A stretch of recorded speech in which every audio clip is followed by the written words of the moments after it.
to start out with going and letting each candidate have allowed 10 minutes to tell about issues, to tell exactly what they see their major challenges are, what and also how they are informed about issues concerning veterans.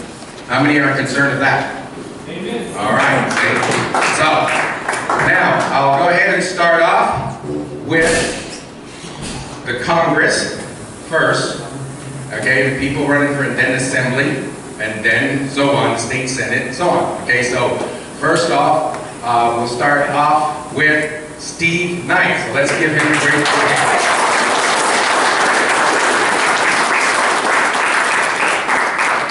Thank you, Ronnie. Thank you, veterans, for coming out. It's always great to see vets and see brothers in arms. I'm a United States Army veteran, director of multiple work. After that, I went into Los Angeles Police Department and served 18 years there. So I wore a uniform most of my adult life. As I went to Congress, I said that I had one goal: I want to be on armed services. And there are two committees in Congress that I think deal with the veterans and veterans issues, and that is Veterans Affairs, of course, and Armed Services. Armed Services fits me better because we have Plant 42 here. We have a connection to Edwards Air Force Base. We have a very small section of Edwards Air Force Base in the 25th District. We go all the way out to Ventura Air Base. And we have an awful lot of veteran services, subcontractors, and contractors in this area. So it fits very well. The mission of Armed Services fits this district very well. And we've had a connection to Armed Services for the last about 8 years since Congressman McKeon and now me being on there. So that was my #1 mission. That's what I asked for. That's what I got. And one of the reasons was because of issues that are going to come up, that are going to happen to our, not just our veterans, but our folks that are serving abroad right now. And you've all heard in the last week, a young person who was a journalist and wanted to make a name for themselves, so they wrote an article about the Cal Guard, and that has been fixed. So at 3:30 today, I will be getting a conference call from the Undersecretary of the Army and telling us that that has all been solved. So I had several conversations with many people in the Army and many people in leadership. I just got off the phone with Kevin McCarthy this morning, and I said, my piece of legislation is all ready to go to indemnify. And he said, no, we're done. The Department of Army is going to take care of this, and no one's going to have to pay that, and so that has all been taken care of. So I know that that was one of the issues of the day, and Congress does take care of some things, and we work kind of quickly, but this one we work very quickly, and a lot of us work very quickly.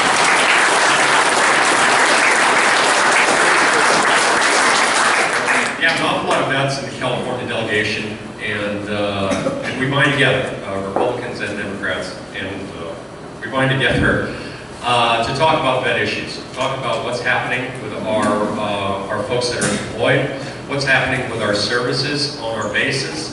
That's why I sit on military personnel, one of the subcommittees in Armed Services, because we talk about one issue that's very near and dear to my heart, that's commissaries and VXs.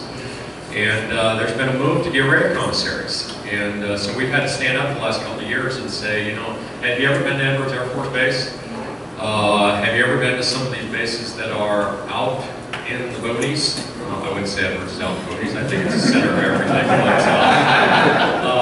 And you know, you get a young airman's wife that comes out there and she's 19 and she's got a 1-year-old, and now there's no commissary, and she finds out that the local grocery store is 26 miles away. She doesn't have a car. She might not have a license. So what do we do? So that was one of the things that we binded together, and we said these services are not just something that owe our veterans. They're actually something that we have to have.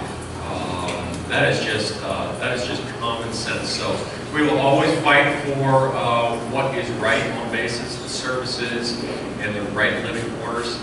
If you drive on Edwards today, it's different than driving on Edwards 20 years ago. I lived on 3 different houses in Edwards, and all of them were made out of cinder block, or sticks or whatever the heck they had out there. They were all great houses. But now if you go out there, there's about probably half as many houses as there were, but they're all beautiful houses. They're state-of-the-art, and that's kind of an upgrade and bringing things to what we should do for our veterans. And I'll leave you on this. When we talk about our veterans, I talk about them with the highest regard. Not because I am, and not because I come from a family of veterans or I grew up in that. It's because I see what they do on a day-to-day basis. I was never in combat, and I think there is a difference between someone who was in combat and saw some of the things and had to deal with some of the things in combat, as opposed to somebody who wasn't in combat. And some veterans will tell me, no, don't make that distinction. Well, I do. Combat is the worst thing that a person can be involved with or endure. And so we have to make sure that when people come back and they've seen things and they've dealt with things, that we are helping them. And so we take that to the highest regard. My office has always done that for our veterans in this community, and we've done that with our legislation. And so you always have my commitment that the veterans, the veteran population will always be at the highest regard. I appreciate it very much, and I've been honored to serve you for the last 2 years.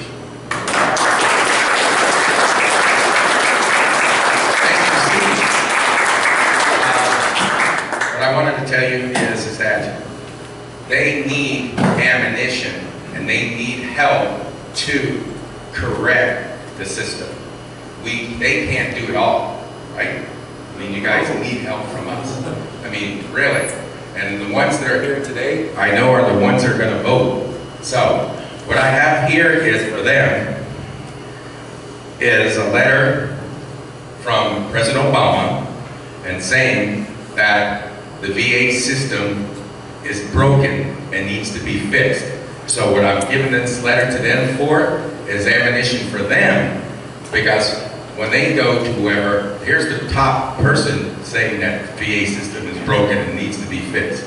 So we just pass out one to each one, and there it is. So that letter there will help them know that they have something in their hands from the president that says that the VA system is broken and needs to be fixed. Now, let's get on to our next candidate, and he